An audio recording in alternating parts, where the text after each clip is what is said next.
Guard. Mudah betul untuk guard melenyapkan terus Barat. Lempung begitu sahaja. Tetapi Lunox. Loyi juga baik. Lunox mungkin crowd control itu perlu untuk dielak. Tetapi yang bakal diambil adalah Justin Xbox. Okey. Xbox ke lane. Dan Estes diambil terus. Oh, Mylioni beraksi lagi. Ini adalah match up sustain dengan letusan kawalan AOE yang cukup besar daripada SLG OG. Cukup menarik. Kita akan lihat bagaimana SRJOG menjawab C-Strat daripada pasukan MV. Ayo kita saksikan. Terima kasih diucapkan kepada para panelis kita, Karakuri dan juga Tom Frost. Kembali semua bersama dengan saya Rizky View dan juga Mars. Ya. Masalah kita akan melanda untuk pasukan MV sekiranya mereka dikalahkan sekali lagi. Namun mereka punya kekuatan yang ditunjukkan pada hari semalam, ditunjukkan sekali lagi untuk menentang raja segala raja. Bukan RQ tapi SRJOG pada petang ini. Ayo kita saksikan adakah mata seri atau kekalahan sekali lagi bagai dihampakan kepada pasukan Monster Vicious ataupun SRJOG. Kita saksikan. Ini adalah pusingan yang kedua antara pasukan SRJOG dan juga pasukan Monster Vicious di mana SRJOG dah ada satu mata kemenangan dalam genggaman mereka. Namun untuk pasukan Monster Vicious kali ini mereka perlu cari cara untuk pastikan bagaimana nak menyamakan kedudukan mereka pula sebaliknya. Tapi untuk pasukan SRJOG dan juga pasukan Monster Vicious untuk pusingan yang kedua, pasal permainan lebih kurang sama seperti pusingan yang pertama di mana masing-masing akan bergerak dengan lebih perlahan untuk pastikan tidak adanya kesilapan kecil yang akan memberikan impak yang buruk kepada mereka. Ya, terutamanya bila kita melihat adanya Ruby di bahagian goal lane, saya nak alihkan sedikit topik kita kepada penggunaan Xbox daripada Innocent. Ini adalah satu perkara yang sangat berani untuk dikenakan kepada pemain pasukan pemain goal lane di bahagian SRG itu sendiri, sebab jarang-jarang kita melihat perkara ini berlaku. Pembakaran yang dilakukan menyusahkan Raf untuk berada di bahagian depan, sebab kita tahu bila menggunakan Ruby adalah untuk dapatkan kemenangan di bahagian goal lane. Tak kisahlah fighter ke apa, apabila Ruby ni sangat sesuai diletakkan bahagian goal lane. Tetapi perkara ini mudah untuk Innocent juga apabila situasi memihak kepada pasukan SRJOG dengan hanya membakar saja. Tunggu nak rentung je. Bakar-bakar untuk pasukan SRJOG, terutamanya Innocent di bahagian bawah berhadapan dengan Ralph. Tak ada masalah besar sangat sebenarnya, cumanya dekat bahagian atas juga. Bayangkan dua lane ataupun kira-kira side lane untuk pasukan SRJOG, baik Cram maupun Innocent, tak ada masalah langsung untuk 1v1 dengan pasukan lawan. Tapi Sekai di bahagian atas percubaan untuk memancing Momo, nampaknya lebih kepada untuk pastikan Cram ada ruang juga untuk dapatkan sedikit sebanyak gold plating di bahagian atas. Itu sebenarnya bonus besar untuk Cram mendahului Momo daripada segi kutipan gol dan juga experience dengan hanya menggunakan dua skill sahaja, Phantom Shuriken dan juga Quad Shadow menghalau Momo terus. Ini adalah tekanan mental yang kita boleh lihat Sekas lakukan bagi Momo bermain secara berhati-hati. Namun level 4 masih lagi boleh dikecapi. Cuma Stormy dalam keadaan bahaya pada waktu ini, terus menjadi jengkaut untuk pasukan SRJOG. Kali ini agak agresif daripada Yums yang cuba untuk pergi ke bahagian depan terus untuk memancing pasukan Monster Vicious. Tapi masih lagi ada Leoni yang mampu untuk berikan tambahan nyawa kepada pemain pasukan Monster Vicious. Cram dah sampai, cuba untuk berikan bantuan kepada pemain pasukan SRJOG. Tapi tarikan tentangan pertama masih lagi diteruskan oleh pasukan SRJOG. Namun begitu, Ude terus saja mencuri tentangan pertama untuk pasukan Monster Vicious. Cram ditumbangkan, dijadikan sebagai mangsa darah yang pertama. okey, sekurang-kurangnya dengan kemenangan Turtle dan juga kemenangan ke atas Cram dengan mematikan Cram di sini akan membuatkan pasukan Heavy boleh berasa selamat. Terutamanya bila kita melihat Momo yang telah dihalang tadi untuk mendapatkan minion dan keadaan mungkin menjadi stabil semula di bahagian EXP. Teruskan perkara sebegini kerana kita boleh lihat apabila Cram dijatuhkan, itu akan mungkin membuatkan Momo lebih banyak, lebih kerap boleh untuk melaksanakan team fight dan membantu pasukan Monster Vicious dalam peperangan yang seterusnya. Ini untuk pasukan SRJOG, mereka juga perlu untuk pastikan pada fasa permainan tidak memberikan kemenangan yang terlalu besar kepada pasukan Monster Vicious. Tapi untuk pasukan Monster Vicious, ini boleh dikatakan antara langkah yang cukup baik Skies yang mula untuk mengganggu sedikit sebanyak farming daripada pasukan Monster Vicious. Lebih kepada untuk dapatkan informasi terkini, adakah rotasi daripada pasukan Monster Vicious bergerak dengan agresif atau pasukan SRGOG masih lagi stabil daripada sudut pergerakan mereka? Ya, dia boleh dikatakan stabil juga dalam keadaan 3 minit yang pertama ini. Tetapi pasukan MV mempunyai kelebihan saya akui di sini disebabkan dengan penggunaan barat yang boleh dikatakan agak bebas dalam permainan kali ini. Kita tahu barat dia kalau kena crack control sekalipun durasinya sangat sekejap. Tambahan kalau dia pakai tough boot, dia boleh untuk keluar, dia boleh itu immune lagi dengan menggunakan Daytona Welcome. Tambahan pula kita dah boleh tahu daripada neutral objektif, hero tank lebih kuat berbanding dengan hero assassin. Sekali dia telan, dia muntah, mungkin Hayabusa tidak boleh untuk mendapatkan sebarang neutral objektif kalau digunakan ke atas diri beliau. Daytona Welcome yang akan digunakan oleh Uni. Memang hero yang sangat unik digunakan oleh Master Vicious di bahagian Juggle. Sebelum ini lagi daripada regular season dan kita boleh lihat tak ada orang pun suyo dah. Ya, metal lapuk namanya, tapi Uni gunakannya. Lucas pun digunakannya. Masih lagi relevan untuk diguna pakai oleh pasukan Master Vicious. Walau apa pun terjadi, yang penting dari segi mekanik juga dan juga daripada segi capability hero tersebut perlu untuk dimaksimumkan. Kali ini kita boleh lihat di antara penggunaan barat ini berkesan atau tidak untuk merebut neutral objektif menentang dengan Skies yang menggunakan Hayabusa. Nampak semakin perlahan daripada sudut rotasi. Yung dekat bahagian belakang. Ada Conceal yang cuba untuk mencari mangsa. Tapi tengok macam mana Skies dapatkan total yang kedua untuk pasukan SRGOG. Uni menadah segala damage yang dikeluarkan oleh pasukan SRGOG. Namun begitu Krem terus masuk ke bahagian depan, membenarkan untuk Skies mengunci kedudukan Uni. Jadi di sini saya boleh nampak bahawa pasukan Master Vicious untuk Uni tadi saya ada katakan senario yang pertama. Apabila contohnya Uni menggunakan Daytona Welcome kena terhadap Hayabusa. Tapi kita cerita pula macam tadi situasi dia menjadi contoh yang terbaik. Macam mana kalau tak kena? Macam mana Daytona Welcome tu kalau tak kena kepada sesiapa hanya dibazarkan begitu saja. Dilihatkan macam mana itu merupakan satu-satunya dash skill yang boleh untuk digunakan oleh Uni bagi mengeluarkan diri dia ataupun melakukan offensive movement untuk menangkap orang. Jadi perkara tersebut telah dibazarkan apabila dia cuba tak menangkap Skies. Tak berjaya untuk dapat dan dia terpaksa berjalan kaki. Untuk melarikan diri sebentar tadi, lawan pula dengan orang yang boleh untuk keluarkan sisi dengan banyak. Ada Yum, ada Stormy. Dia cerita dia meninggal lah. Okay. Sekarang ni seimbang sekejap untuk kedua pasukan baik SRG ataupun pasukan Monster Vicious. Sebab kalau kita tengok pun dia lebih kurang sama juga dengan pusingan yang pertama. Kali ini pasukan SRGOG baik pasukan Monster Vicious masing-masing cuba untuk pastikan yang fasa awal permainan. Sekarang dah masuk ke fasa pertengahan permainan, minit yang ke-6. Cuba untuk mengurangkan kesilapan dan membenarkan juga untuk pasukan mereka jaga posisi. Sebab kalau kita tengok daripada sudut kill pun baru ada satu mata ataupun satu kill yang berjaya untuk dikunci baik SRG ataupun MV. Jadi berkenaan dengan rotasi mereka sekarang ni adalah lebih kepada untuk pastikan farming bagi Skies cukup dan juga Uni. Dan juga kita boleh tengok macam mana rotasi daripada SRGOG juga MV. Mereka kebanyakannya ataupun kebiasaannya melakukan cerminan pergerakan. Sama ada SRG akan bergerak ke atas ataupun Monster Vicious akan bergerak ke bahagian bawah. Tapi daripada sudut rotasi saya pasti bahawa pasukan SRG lebih pantas untuk melakukan perkara demikian dan dari kadar farming pun dimiliki oleh Skies. Tengok sekarang Uni memang 8 level dia berbeza 2.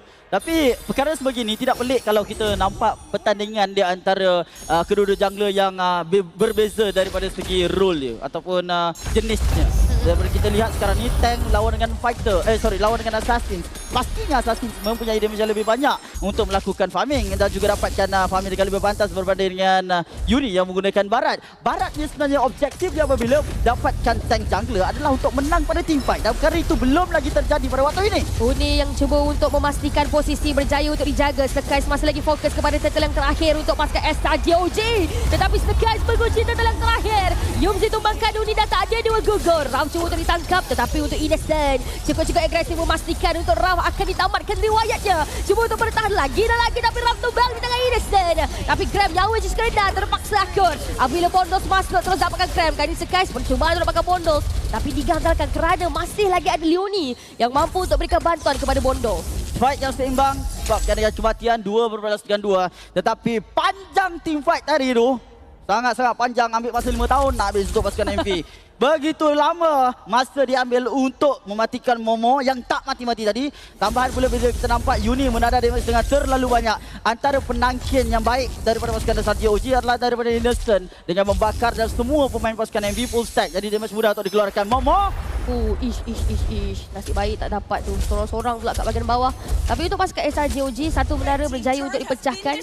Untuk pasukan Monster Vicious masih lagi cuba untuk bertukar arah di mana kali ini Raf dan juga Momo, kedua-dua pemain ini dah pun mula bertukar arah. Satu berada di bahagian atas dan satu pula ditukar pula ke bahagian bawah. Untuk pasukan SRG OG, kali ini Krem yang terpaksa memberikan ataupun menjalankan tugasan dengan lebih berat apabila terpaksa juga untuk melakukan killing wave berhadapan pula dengan Raf yang menggunakan Ruby. Seolah-olah menjadi satu perkara yang sukar. Stormy diasak. Terpaksa menggunakan Crimson Beacon dengan lebih awal. Ya, sebabkan terlalu risaukan diri tetapi Raf berjaya untuk terkena petrify jadi batu. Disumpah. Dan juga Krem berjaya dapatkan stack Shard Studio bagi menyedot terus nyawa daripada Raf sebentar tadi. Yang ketiadaan minion untuk dapatkan spellbomb, naikkan nyawanya semula sekali lagi. Untuk pasukan SRG OG, mereka dapatkan tarik di bahagian top lane. Dua lane telah pun dikalahkan oleh pasukan SRG OG. Untuk pasukan MV ini merupakan satu keadaan yang SOS. Perlu tekan button kecemasan untuk mereka menang pada team fight seterusnya. Kalau tidak mereka akan kalah besar di sini. Krem yang cuba untuk masuk. Ada lompatan Avatar of the God daripada Yums yang mencuba untuk dapatkan pemain. Tapi Uni baru saja menerima damage agak besar daripada Innocent. Raf yang memancing lagi. Tapi untuk pasukan Monster Visions, mereka juga tak nak overextend dalam team fight yang berada di bahagian bawah tadi. Sebaliknya bertukar arah untuk melakukan rotasi ke arah lot yang pertama. Ya, dalam pada masa yang sama untuk lot pertama yang telah berjujukkan di bahagian top lane pada waktu ini pastinya akan direbutkan oleh pasukan SRG OG dan juga MV. Cuma saya boleh katakan kelebihan di sini memang ke arah pasukan SRG OG. Tarikh bahagian top lane pun telah diratakan. Jadi selagi zona belum dibuka oleh pasukan MV, daripada segi penglihatan mereka sangat limited untuk keberadaan pasukan SRG OG. Jadi mereka sangat-sangat berisiko tinggi untuk ditangkap taman pula bila kita nampak Yums bila-bila masa boleh untuk melakukan lompatan ke belakang. Sekarang ini di bahagian top lane. Innocent yang cuba untuk didapatkan terlebih dahulu. Masih lagi nak masuk untuk pasukan SRG OG. Pasukan Monster Vision cuba untuk berada sekali damage yang dikeluarkan. Tapi pasukan SRG OG cukup agresif. Apabila Uni ditumbangkan, Stormy dah tak ada satu berbalas satu. Tapi dekat bahagian belakang Sekais masuk. Mondo disyadowkan oleh posisi yang berbeza. Leoni ditumbangkan. Tak kali ini untuk Raf Jula. Seorang-seorang nak pergi pada tumbang dengan double kill untuk Grab. Hai, kali ini untuk pasukan Monster Visions terpaksa terima apabila Momo tinggal bersendirian di bahagian tengah. Dan ini adalah ruang yang cukup selesa bagi pasukan SRG OG nak dapatkan lot yang pertama. Targeting mereka mahal kalau kita nampak untuk SRG OG. Memang betul ada SS, tapi tuan-tuan dan puan-puan, tengok mereka kejar siapa. Damage dealer yang berada di belakang. Leoni diberikan penekanan semaksimum yang mungkin. Bagi mereka mengharapkan diri mereka ada 2-3, tetapi ternyata perkara itu tidak cukup. Momo ditumpaskan sekali lagi. Tiada estes akan menyebabkan Momo cair nyawanya. Semakin sukar untuk pasukan Monster Vision. Stormy yang cuba untuk menunjukkan muka di bahagian hadapan. Ada lot yang pertama untuk pasukan SRG OG di bahagian bawah. Mungkin kita akan saksikan pergerakan secara 3 lane ataupun 3 arah daripada pasukan SRG OG untuk pastikan segala menara di bahagian luar berjaya untuk dirobohkan terlebih dahulu sebelum mereka nak mula menyentuh inhibitor turret daripada pasukan Monster Vision. Itu bukan menjadi satu masalah bila mereka tidak selesaikan situasi lot lagi berutuh diri. Lot dibiarkan saja untuk lenjang kangkung di tepi turret. Sekarang ni 4 orang baru berada di bawah, 5 sekarang ni cubaan untuk masa team fight. Okey, ini bila tarik kat bahagian bawah ni cuba untuk diberikan fokus. Namun begitu, lot masih lagi belum dijatuhkan oleh pasukan Monster Visions.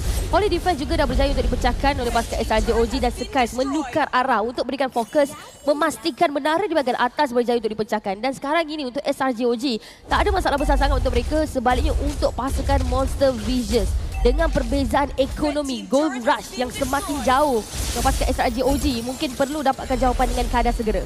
Ya, pemasak tiba sekarang ni untuk Innocent mudah melarikan diri. Dia drift je. Macam Too Fast, Too Furious. Melarikan diri dengan drift. Bergaya bagi mengelakkan diri untuk dikorbankan oleh pasukan Monster Vision. Tambah pula sekarang ni untuk Innocent dah ada 4 nyawa. Ada Viraga Armor, ada nyawa dia yang betul. Tambah dengan Immortality lagi. Tambah pula kalau dia boleh untuk tukar item. Bukan boleh, dia pasti boleh untuk tukar Immortality bersama dengan Winter lagi. Menjadikan keadaan lebih sulit bagi mendapatkan Innocent yang sekarang ni membuat build dia ke arah kekerasan. Mungkin satu lagi item anti-regeneration akan dilakukan ataupun terus Blade of Despair. Kita tak tahu untuk pasukan untuk SRG OG Innocent sebab dia ada Legion Sword tu. Legion Sword tu boleh ke arah BOD tu. Lagi meledak, paling pecah, paling oi untuk MV kalau dia sekali meletup. Okey, untuk pasukan SRG OG, mereka dah pun berada di posisi yang kita boleh tengok macam mana jarak mereka, kekuasaan mereka daripada sudut kawasan pun masih lagi dipegang dengan sangat-sangat rapi. Pasukan Monster Visions membenarkan untuk pasukan SRGOG terus-menerus memonopoli segala kedudukan yang ada. Jadi secara tak langsung itu mengurangkan sedikit sebanyak pergerakan pasukan Monster Visions untuk mencari pemain pasukan SRGOG. Masuk menit ke-13, tambahan lagi pula dengan jumlah ekonomi yang semakin ketara antara pasukan SRGOG dan juga pasukan Monster Visions, perlu cari cara untuk pasukan Monster Visions terutamanya bagaimana nak merapatkan balik jurang ekonomi tersebut. Ya, diorang nak dapatkan jurang ekonomi, mereka kena menang team fight. Tak ada boleh apa lagi. Sebab team fight composition yang digunakan oleh mereka. Tidak ada orang yang boleh buat split push. Siapa nak buat split push attack? Buat defeat. Tidak boleh. Jadi mereka kena menang team fight dalam keadaan goal mereka pun dah dikalahkan hampir menyamai 10,000. Bagaimana mereka nak tahan damage? Menangis ya Allah daripada SRGOG. Sakit. Jangan nangis dulu. Ya. Jangan nangis dulu, sabar lagi. Kita letakkan kita di dalam kasut MV lah. Saya faham. Harap-harap kasut dia wangi lah. Tapi sebelum tu, Kasut dia tak tahulah apa yang akan jadi sekarang ini untuk pasukan Monster Visions. Untuk pastikan daripada SRGOG Cram terus saja masuk. Yang ditumbangkan satu pemain tumbang. Bonus attack. Repot ke atas Stormy. Mencari media pula Stormy masih lagi mengasah Bobo. Tapi tengok macam mana untuk position daripada Stormy yang masih lagi mencuba untuk dapatkan kill yang seterusnya. Satu persatu diasat dekat bahagian tengah. Udi cuba untuk didapatkan terlebih dahulu. Guys, Segar Udi. Kali ini Momon 3 persediaan datang oleh nak apa. Pasukan SRGOG berada di posisi yang cukup selesa untuk mereka. Huyo. Tadi stats ada ke tak ada tadi? Ada. Rasa macam tak ada tu. Kata dia udah cakap. Kena terus habis tu. Untuk pasukan Monster Visions, sekali lagi mereka dihancurkan turret Crystal. Teruskan berpuasa turret. Satu turret pun tidak dijatuhkan. Puasa 6 mungkin. Pasukan Monster Visions menyerahkan mata kedua, dua langkah kanan. Untuk pasukan Selangor Red Giants, OG is